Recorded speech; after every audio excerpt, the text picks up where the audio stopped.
a máa kú dédé àsìkò yìí yóò tù wá lára lágbára Ọlọ́run o àmín. Ìròyìn fẹ́lifẹ́li náà ló ń dé sí ojú amóhùnmáwòrán yín láti iléeṣẹ́ wa ìròyìn fẹ́lifẹ́li online tv. Lónìí ti ṣe ọjọ́bọ̀ Thursday ọjọ́ 5 nínú oṣù kẹsàn-án ọdún 2024. Fúnmi Adénúgà ni oníròyìn. Ká tó mú ẹ̀kúnrẹ́rẹ́ ìròyìn ọ̀hún bẹ́ẹ̀ ní momi ẹ jẹ́ ká dé òkè lọ́hùn náà à ń padà bọ̀.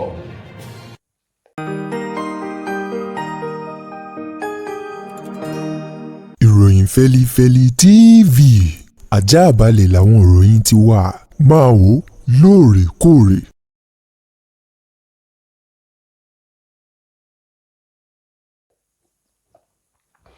Ẹ káàbọ̀ padà ìròyìn fẹ́lifẹ́li ọ̀hún rèé lẹ́kùnrẹ́rẹ́. Àwọn ọmọ ilé ìgbìmọ̀ aṣojú-ṣòfin àwọn ẹgbẹ́ èyí tó kéré jùlọ nílé ìgbìmọ̀ aṣòfin ọ̀hún àwọn mà ní wọ́n ti sọ̀rọ̀ bóde o lórí ọ̀wọ́n gógó epo eléyìí tí ilé-iṣẹ́ NNPCL tí wọ́n kéde àfikún jálá tí wọ́n máa ta jálá epo bẹtiróòlù kan ní orílẹ̀-èdè Nàìjíríà lọ́jọ́ Ìṣẹ́gun ọ̀sẹ̀ tá a wà nínú rẹ̀ yìí. Àwọn ọmọ ilé ìgbìmọ̀ aṣojú-ṣòfin èyí tó kéré jù ló ti wá bẹnu àtẹ́lu ìgbésẹ̀ ọ̀hún gẹ́gẹ́ bí ìgbésẹ̀ àìbìkítà àti aláìní àkàní wípé ó jẹ́ nǹkan tó burú jáì nírúfẹ́ àsìkò yìí tí orílẹ̀-èdè Nàìjíríà wà lọ́wọ́ báyìí láti ṣe àfikún iye tí wọ́n máa ta jálá epo bẹtiróòlù léléyìí tó lè mú wàhálà àwọn làásìgbò tó lè dá sílẹ̀ àti pé yóò ṣe àkóbá fún ọ̀pọ̀lọpọ̀ ètò ọrọ̀ ajé pẹ̀lú bí ebi ṣe ń pa gúnlọ́gọ̀ àwọn ọmọ Nàìjíríà. Ó ní kò yẹ kí wọ́n tún fi owó kún owó tí wọ́n máa ta jálá epo bẹtiróòlù kan o. Àwọn ọmọ ilé ìgbìmọ̀ aṣojú-ṣòfin ọ̀hún léyìí tó kéré jù tí wọ́n gbé ọ̀rọ̀ ọ̀hún bóde o láti ẹnu ẹni tó jẹ́ olórí àwọn ọmọ aṣòfin ọ̀hún èyí tó kéré jù eyín Kingsley Chinda òun ló sọ̀rọ̀ ọ̀hún di mímọ̀ lórúkọ àwọn akẹgbẹ́ rẹ̀ yòókù nínú ilé ìgbìmọ̀ aṣojú-ṣòfin náà wípé ṣàdédé ni kíní ọ̀hún bá àwọn lójijì àfi bí ọ̀rọ̀ inú ìwé mímọ́ tó sọ wípé ìpadàbọ̀ Jésù olùgbàlà yóò dàbí olè lóru ni. Ó ní kíní ọ̀hún wọlé bá àwọn lójijì láti gbọ́ àfikún iye tí wọ́n máa ta jálá epo kan láì ṣe wípé àjọ iléeṣẹ́ ìfọ epo lẹ̀ yìí wọ́n kàn sí àwọn aṣòfin tàbí àwọn tó yẹ kí wọ́n fi ọ̀rọ̀ lọ̀ síwájú kan tó ṣe àfikún owó tí wọ́n máa ta jálá epo bẹtiróòlù ọ̀hún. Àwọn ọmọ ilé ìgbìmọ̀ aṣojú-ṣòfin èyí tó kéré jù eléyìí tí wọ́n pè ní minority leader wọ́n wá rawọ́ ẹ̀bẹ̀ sí ìjọba àpapọ̀ orílẹ̀-èdè wa Nàìjíríà láti dákúndábọ̀ kí wọ́n tètè gbé ìgbésẹ̀ láti mọ ọ̀nà tí wọ́n yóò gbà kí owó epo ọ̀hún kó lè wálẹ̀ ju iye tí wọ́n tà lọ́wọ́ báyìí. Wọ́n sì sọ wípé àwọn rọ ìjọba àpapọ̀ bákan náà láti gbé iná kí wọ́n taná wo àjọ NNPCL nítorí wípé ìfura ń bẹ nínú ìrìnàjò ọ̀hún wípé àwọn jẹgúdújẹrá bámúbámú ni mo yó mi ò mọ̀ bí ebi ń pọmọ ẹnìkọ̀ọ̀kan wọ́n wà nínú ilé iṣẹ́ náà kí wọ́n sì rí pé àwọn oníwà jìbìtì ibẹ̀ wọ́n lé wọn dànù wọ́n fi àwọn ènìyàn gidi sí àwọn ipò. Àwọn aṣòfin náà lákòótán wọ́n ní bàbá ní parọ́ tanra wà gbogbo nǹkan ló ti gbé owó lórí o látorí ìrẹsì àwọn oúnjẹ tí ẹnu ń jẹ àwọn ohun èlò àti pé yóò ṣe àkóbá àwọn ìnira fún àwọn tí wọ́n jẹ́ òṣìṣẹ́ tí wọ́n ń lọ ibiṣẹ́ lójoojúmọ́ o ní ìgbà tí owó tí wọ́n fi ń wọ ọkọ̀ àbí iye tí wọ́n ń ra epo sínú ọkọ̀ wọn tó bá ti wọ́n ju nǹkan tí agbára wọn lè ká. Wọ́n wá ní ìfura àti wípé ó yẹ ká ní àfojúsùn rere fún orílẹ̀-èdè yìí. Wọ́n ní bí ìjọba àpapọ̀ bá tètè wá wọ̀rọ̀ kan fi ṣàdá ó ṣeé ṣe o wípé kí wọ́n fi orílẹ̀-èdè Nàìjíríà sínú ìpòrúurú ọkàn ìlà ìlò nítorí iná ń bẹ lórí òrùlé gan lọ́wọ́ tá a wà yìí kó má jẹ́ wípé òun gan ni ó jẹ́ kí àwọn ìwà búburú kó tún lékenkà sí ní orílẹ̀-èdè Nàìjíríà. Ẹni tó jẹ́ ọ̀kan tó ti fìgbà tó jẹ́ agbẹnusọ fún ẹgbẹ́ òṣèlú Labour Party fún ìpolongo ìbò èyí tó wáyé ní ọdún 2023 eyín ọ̀gbẹ́ni Kenneth Okonkwo ohun mà ló ti sọ̀rọ̀ kan bóde nínú ọ̀sẹ̀ yìí tá a wà nínú rẹ̀ yìí ní ìgbà tí wọ́n fi ọ̀rọ̀ wá lẹ́nu wò lórí iléeṣẹ́ tẹlifíṣàn kan ní ìpínlẹ̀ Èkó ló ti sọ di mímọ̀ wípé tí ó bá fi di ọdún 2027 ó yẹ kí ààrẹ Tinubu Àtíkù Abubakar àti Peter Obi kí wọ́n lọ wábì kan jòkó sí o, kí wọ́n fi àyè sílẹ̀ fún àwọn ojú tuntun láti díje dupò ààrẹ ní ọdún 2027. Kenneth Okonkwo tó sọ̀rọ̀ náà fojú wòye tirẹ̀ bóde o nínú ọ̀rọ̀ ọ̀hún tí wọ́n fi ọ̀rọ̀ wá lẹ́nu o. Ó ní ààrẹ tí ń bẹ lórílẹ̀‐èdè Nàìjíríà lọ́wọ́lọ́wọ́ báyìí tí í ṣe ààrẹ ilẹ̀ yìí Bọ́lá Ahmed Tinubu, Àtíkù Abubakar àti àwọn àgbààgbà ní orílẹ̀‐èdè yìí ni wọ́n ti já àwọn ọmọ orílẹ̀‐èdè Nàìjíríà kulẹ̀ tí wọ́n sì ti kọjú àwọn ọmọ orílẹ̀‐èdè Nàìjíríà sóòrùn alẹ́, èyí tó jẹ́ wípé ìrètí ọsàn dídùn ni àwọn ọmọ Nàìjíríà ń retí látọwọ́ àwọn ìjọba wọ̀nyí, ṣùgbọ́n èyí tó jẹ́ wípé ọsàn kíkan ni wọ́n fi lé àwọn ọmọ Nàìjíríà lọ́wọ́ o. Ìjọba wọ̀nyí ṣùgbọ́n èyí tó jẹ́ wípé ọsàn kíkan ni wọ́n fi lé àwọn ọmọ Nàìjíríà lọ́wọ́ o. Okonkwo wá ní òun rọ ààrẹ Tinubu, Peter Obi tòun ti Àtíkù Abubakar kí wọ́n lọ wábì kan jókòó sí tí ó bá fi di inú ìbò ọdún 2027, kí wọ́n fi àyè gba àwọn ojú tuntun àti àwọn ọ̀dọ́langba èyí tí ọpọlọ wọn jáfáfá o tí wọ́n sì ní èròǹgbà rere fún orílẹ̀-èdè Nàìjíríà. Ó ní èyí tá à ń jẹ lẹ́nu àìjẹ́ tán, wọ́n tún gbọ́wọ́ rẹ̀ sínú àwòsí ni. Ó ní ní gẹ́rẹ́ tí wọ́n ti parí ìbọ̀dún 2023, èyí tó yẹ kí wọ́n ronú ohun tí wọ́n yóò ṣe fún àwọn ọmọ orílẹ̀-èdè yìí fún odidi ọdún 4. Wọ́n ní yàtọ̀ sí kí wọ́n ṣe yìí hùn, wọ́n ní ìgbáradì ọdún 2027 òun ni wọ́n tún gbáradì, eléyìí tó sì jẹ́ ìjákulẹ̀ fún àwọn èèyàn wọ̀nyí àti bí wọ́n ṣe kọjú àwọn ọmọ orílẹ̀-èdè Nàìjíríà sí òòrùn alẹ́. Lákòótán nínú ọ̀rọ̀ Kenneth, ó ní òun yóò rọ gbogbo àwọn tí wọ́n jẹ́ ọ̀dọ́langba tí wọ́n sì wà nínú òṣèlú láti gbé orí wọn jáde kí wọ́n sì máa ṣe ohun tó tọ́, bákan náà kí wọ́n ní ìwà pẹ̀lẹ́ tòun ti ìbẹ̀rù Ọlọ́run eléyìí tó lè fi wọ́n hàn gbangba láti díje dupò ààrẹ lọ́dún 2027, nítorí wípé ohun tágbà ò ṣe ó ṣeé ṣe kó jẹ́ ọmọdé ni yóò ṣe é, gẹ́gẹ́ bí Kenneth bó ti sọ ọ̀rọ̀ ọ̀hún.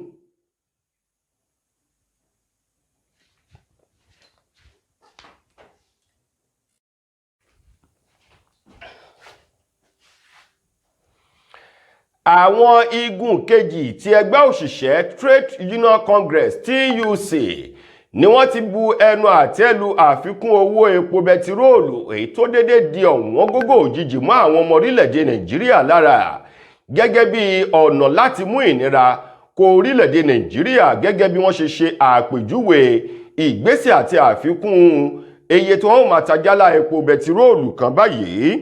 Ọ̀rọ̀ yìí ló jáde láti ẹnu ààrẹ TUC eyín ọ̀gbẹ́ni Festus Osifo, èyí tó fi ọ̀rọ̀ ọ̀hún léde gẹ́gẹ́ bí ọ̀rọ̀ àti ojúwòye tirẹ̀ lẹ́yìn tí wọ́n kéde àfikún iye tí wọ́n máa ta jálá epo bẹtiróòlù kan láti ọwọ́ iléeṣẹ́ àjọ NNPCL.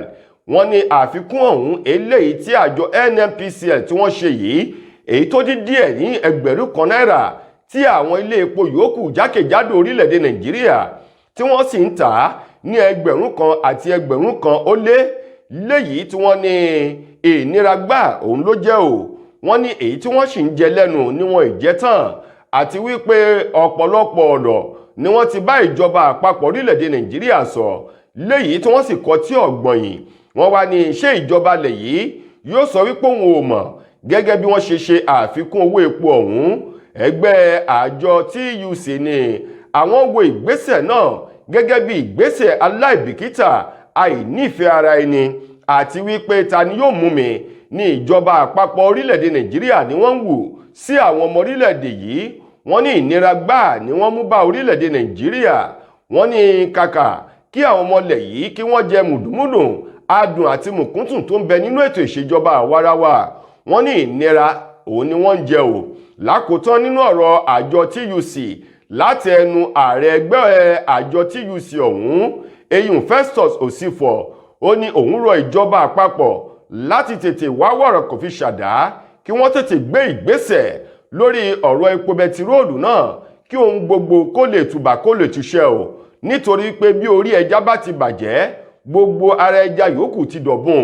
Wọ́n ní bí epo bẹtiróòlù bá ti lè wọ́n ní mọ̀ pé gbogbo nǹkan ni ó gbówó lórí o, léyìí tó sì jẹ́ wípé àtijẹ àtimu ó ti di ìnira fún ọ̀pọ̀lọpọ̀ àwọn ọmọlẹ̀ yìí látàrí epo bẹtiróòlù èyí tó di ọ̀wọ́n gógó. Wọ́n ní bí bẹ́ẹ̀ kọ́, wọ́n ní ọ̀pọ̀lọpọ̀ ohun tí wọ́n sì ń sọ wípé àwọn ọmọlẹ̀ yìí ń ṣe lóhun tí ò dáa, wọ́n ní yóò tún bẹ̀rẹ̀ sí ní máa peléke sí ni nítorí ní ìgbà tí wọn ò bá rí nǹkan fi ṣèkan o wọ́n ní ọ̀nà àbáyọ àti jẹnulókù tí oníkálukú yóò máa wá o tí ò sì sí ìtorí wípé gbogbo ènìyàn kọ́ ni yóò ní ọkàn mímọ́ àti àyà mímọ́ tòun ti ọwọ́ mímọ́. wọ́n ní ogunlọ́gọ̀ àwọn ọmọlẹ̀ yìí ni yóò gba ọ̀nà ẹ̀bùrú àti ọ̀nà tí ò tọ́ láti wá jíjẹ àti mímu. ẹ̀yin ará, ẹ jẹ́ ká lọ rèé polówó ọjà oògùn aṣaralóore S2 herbal mixture à ń padà bọ̀ náà. Mo kí gbogbo ojú tí wò mí ti ń gbọ́ mi jákèjádò orígun mẹ́rẹ̀ẹ̀rin àgbáyé. Orúkọ mi ni Ambassador Àkànfẹ́ Ìwò tí mo jẹ́ agbẹnusọ fún iléeṣẹ́ X2 Ultimate Herbal International Limited. Níléeṣẹ́ wa bí láti màmọ̀ dájú nǹkan kan tí eléyìnbó ń pè ní health is wealth, ìlera lọ́rọ̀. Kì í ṣàfẹnujẹ́ nìkan tá a bá ń gbọ́ ní sétí torí ogunlọ́gọ̀ àwọn èèyàn ni wọ́n ń kojú àìsàn tí a pè ní ìfúnpá gíga. Ìdí nìyí tí iléeṣẹ́ X2 Ultimate Herbal fi ṣètò oògùn ìfúnpá gíga fún ní powder àti ní olómi.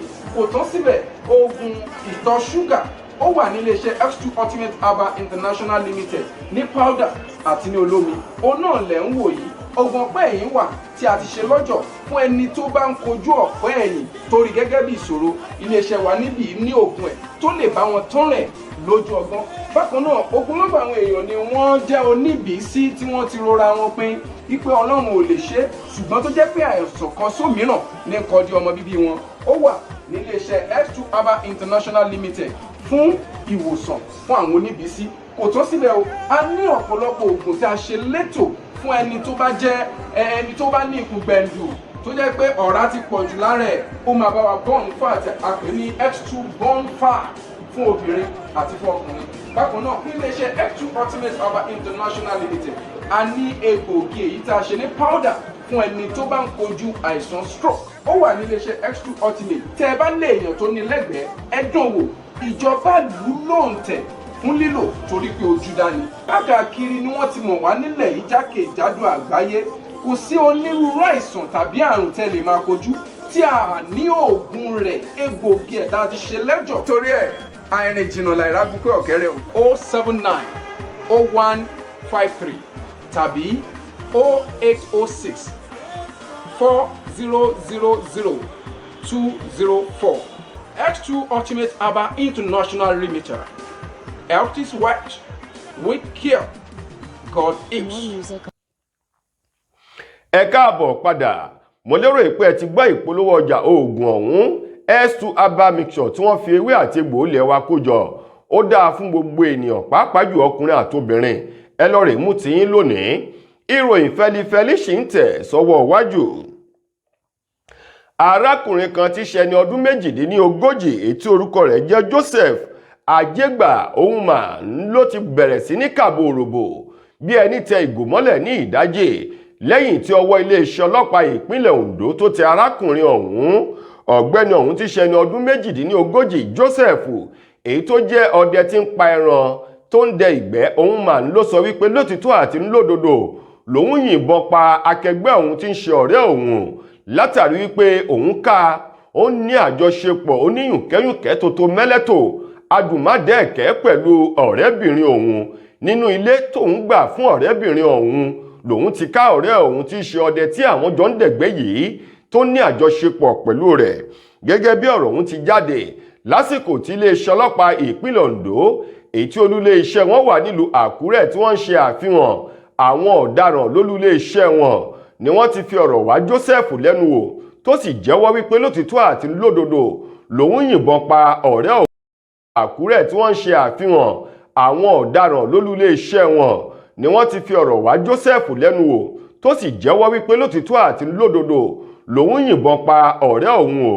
Ó ní ọjọ́ yìí òun ti kọ́kọ́ dẹ ìgbẹ́ lọ́wọ́ àárọ̀ mọ́sàn tóun pa ẹran tóun sì gbé wálé fún ọ̀rẹ́bìnrin òun nínú ilé èyí tó jẹ́ ipò owó ọwọ́ òun lòun fi gbalé fún ọ̀rẹ́bìnrin òun o. Tóun sọ fún yín pé kó gbà kó sè kó sì jẹun tó dá sí ẹ̀kẹ́. Ó ní níbo di lọ́wọ́ ọ̀rọ̀lẹ́ lẹ́yìn tóun ti fi ìgò bíi dúdú bíi méjì sára lòun gbé ìbọn láti gba igbó ọdẹ lọ láti lọ rèé dẹ̀gbẹ́. Ó ní nígbà tóun wọ inú igbó ọ̀hún tí ilẹ̀ ti ń ṣú ṣùgbọ́n ọta tó ń bẹ lọ́wọ́ òun kò tó nǹkan kan mọ́. Ó ṣeéṣe kó má lè gbé òun títí di ìdájọ́ ọjọ́ kejì lòun ṣe pa ọkàn pọ̀ láti máa darí padà bọ̀ nínú ilé kóun wá sun ọ̀dẹ ọ̀rẹ́bìnrin òun.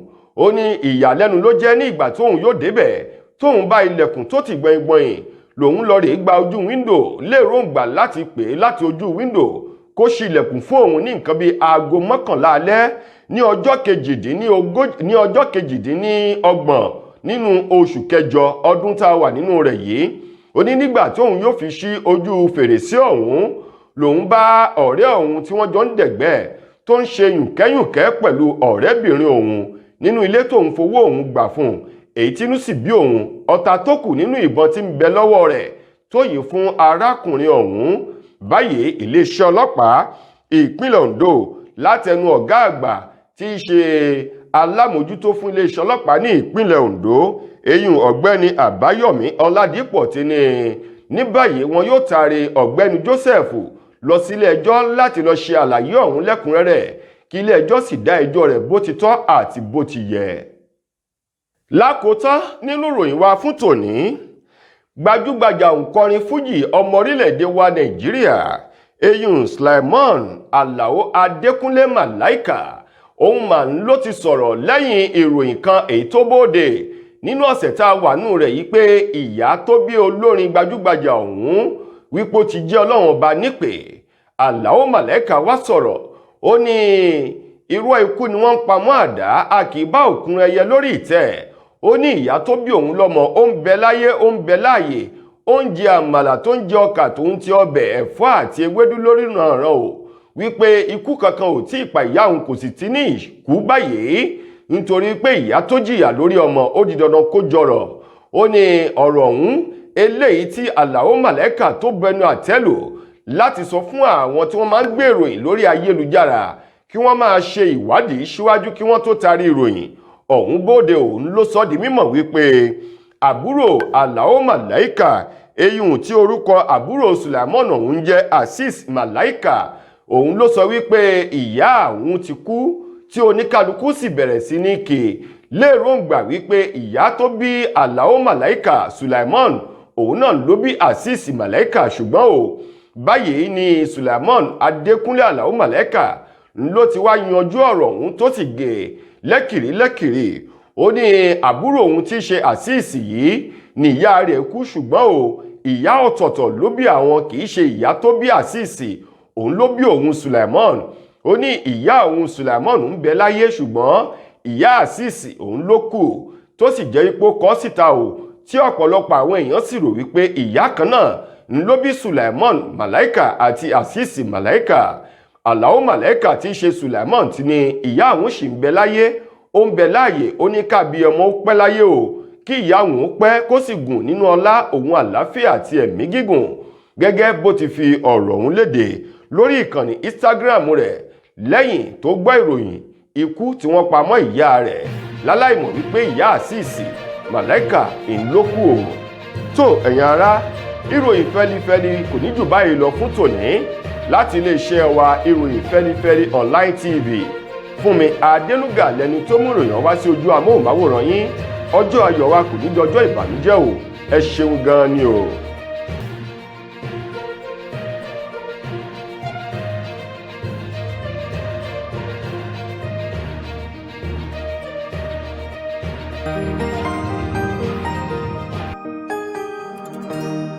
ìròyìn fẹ́lifẹ́li TV àjààbálẹ̀ làwọn ìròyìn ti wà máa wò lóòrèkóòrè.